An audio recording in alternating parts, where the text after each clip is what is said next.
Maximum মাল load করা হচ্ছে। বড় গাড়িতে লোড করা হচ্ছে, ভ্যানে করে এনে কীভাবে লোড করছে দেখো। মালের রস আছে, ম্যাক্সিমাম মাল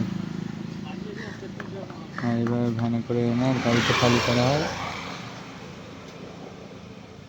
গাড়িতে সাজানো হচ্ছে।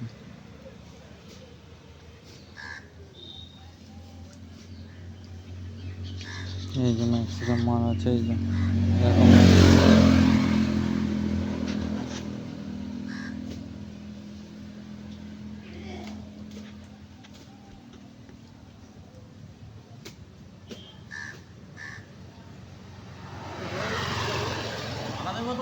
করলি এত পাল্টলি ঘাসে দেখো জল পড়ছে কোনো মালে, ওখান তো কোন কালে হয়ে দেখতে পাচ্ছ।